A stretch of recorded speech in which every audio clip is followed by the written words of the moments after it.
I grew up in church. My parents are both pastors in Washington, D.C., so me and my three siblings always went to church. It was never an option for us. So kind of grew up doing that thing, and then high school came, and your like rebellious stage hit. And I was serving every weekend, worship leading, doing all the things, but be going out, hanging out with people on the weekends. And I kind of hit this point in my junior year where I was failing every subject, doing that thing, and I actually failed out of high school. And Jesus, somehow I got back in and finished my senior year. But as a result, I only got into one college, which was Hillsong College, and that was awesome. But then I kind of like hit this limbo land after that. So that's kind of, I had like 6 months until I left. So that's kind of where I was there. But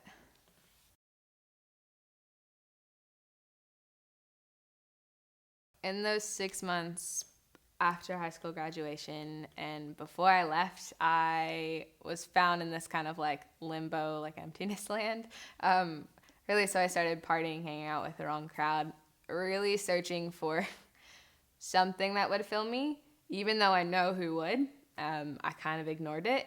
I, throughout my whole high school life, I was known as the pastor's daughter, and I think this was the point where I was like, I'm going to show everyone I'm not before I have to show everyone that I am. So I really hit like rock bottom.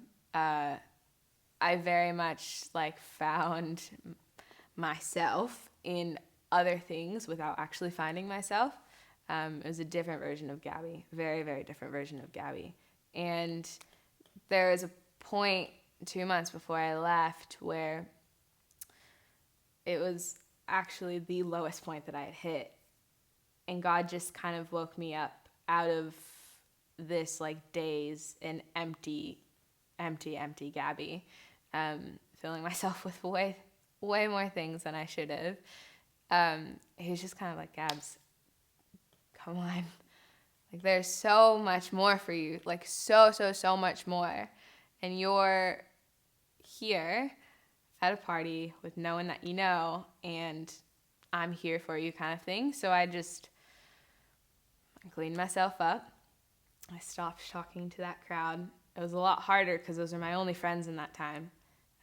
A lot harder than it sounds.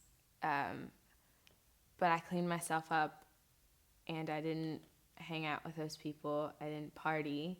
I didn't do any of that. It was like a sacrifice in my eyes. And then I left. I just kind of was like, all right, I finally trust you. Even though I knew this was happening all along, I finally trust you.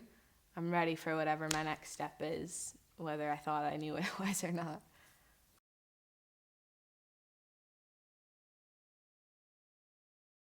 Yeah, moving to Australia for college, like a million miles away from home, was definitely, there's culture shock.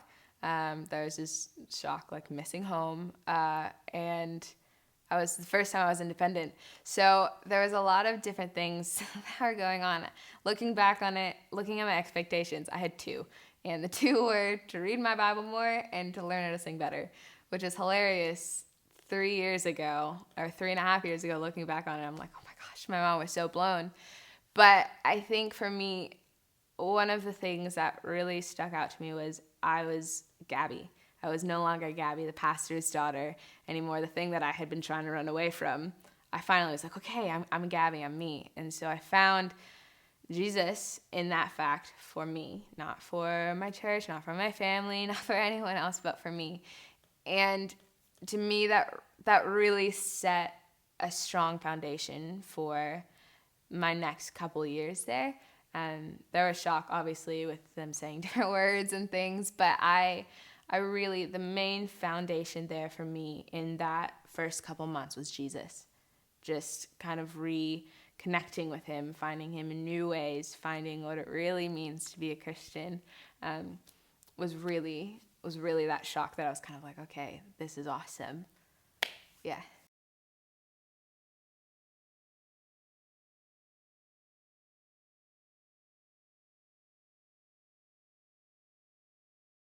Yeah. Calling. Being in a college filled with thousands of people who know their calling immediately from the first moment that they walk through the church doors is kind of intimidating, to be honest with you. So I kind of like knew, I was like, great, I'm going to sing. That's awesome. Uh, but I didn't specifically know. It honestly took a little bit, and I got into into a relationship, which is awesome. But I hit this point after a while where I realized I am called to the church. Like, that's where I am called, and it came with the hard price of, okay, which am I called to? America? Am I called to Australia? Am I called to Europe? Where am I called? And I just hit this point where I was like, America, I'm going. And at this point, I was dating someone who knew that they were called to Australia, and that was a really hard time for me. I was like 18, which is hilarious looking back on it. I'm like, hard times. But it was a big adult decision that I had to make. I was like, is God worth it, or is this guy worth it? And I was like, God's way more worth it. He's got incredible things in store for me. So I kind of, that was in my second year. So I kind of lived my second year. I was like, sick. I'm going home. This is great. And then in October of that year, so that happened in like May. In October of that year, I kind of was like, all right, I'm ready to go home. This is pumped. Like, whatever. I'm excited. I kind of hit this point where I was like, am I excited? Like, am I actually going home? Like, I don't know what I'm doing now, and you kind of like second guess your calling even though you know it's there. So in October, I was like, I actually feel like I'm supposed to stay for another year. And then I realized I have no money. And again, I was like, is the calling worth it? Am I going to be able to trust God to be able to provide like thousands of dollars out of my $20 that I had? And he did. So I just worked and I served in church. And through all of that, I realized that, number one, trusting is so important. When your calling's on the line, the one person that cares most about it, like way more than you, is God, because it's glorifying him and it's all about his people. And two, like, it's always worth it to trust. Even when I had no money, I trusted him, and I learned so much from that. And the calling for me was not about a position, not about being a worship leader, not about being whatever. It was about making sure that his name was known and people found him. That was it. Through those 3 years, I realized that was the main thing that I learned. And yeah, it was an incredible thing to learn, and it's still learning it. Yeah.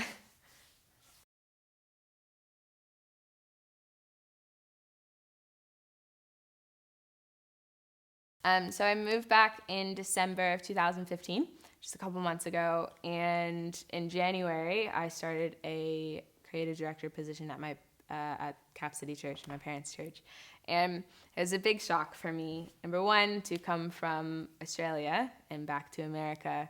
It's definitely a difference. Coffee's better there. Coffee's not great here. But again, like I got to see my family, which was awesome, but all my friends were back in Sydney, and all the friends that I had were not friends that I wanted to keep.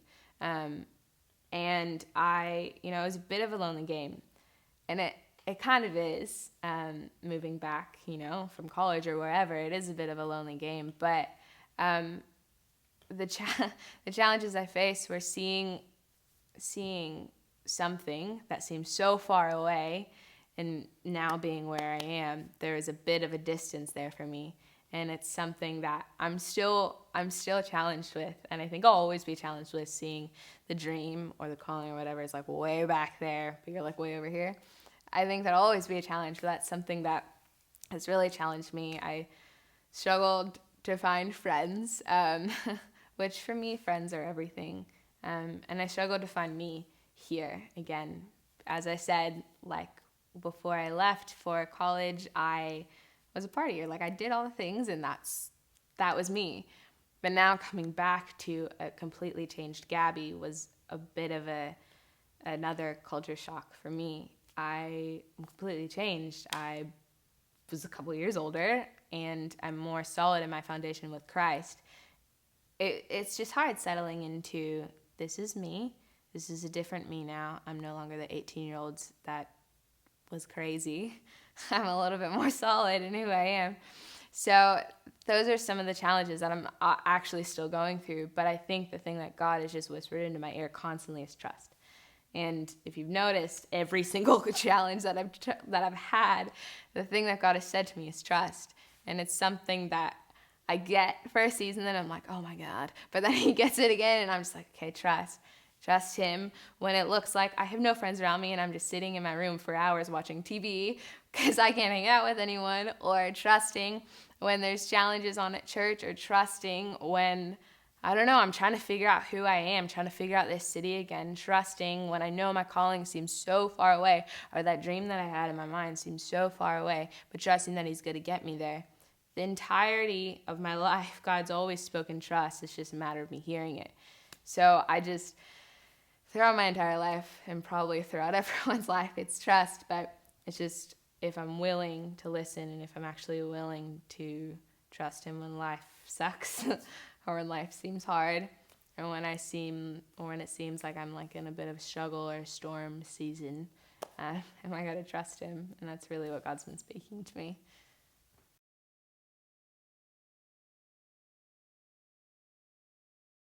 Oh gosh, probably the same thing I'd tell myself today. I would tell the younger me,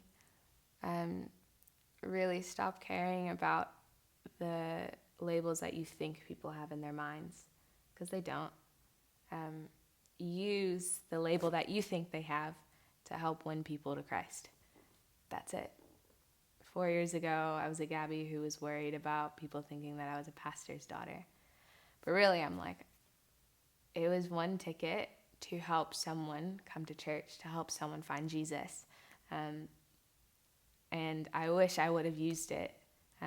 Now rekindling friendships and stuff like that, trying to use it again. But don't be afraid of labels that you've placed on yourself, thinking that other people have placed them on you. Again, really just be confident in who God's called you to be. It's cliche, but no one else's opinion really matters. Yeah.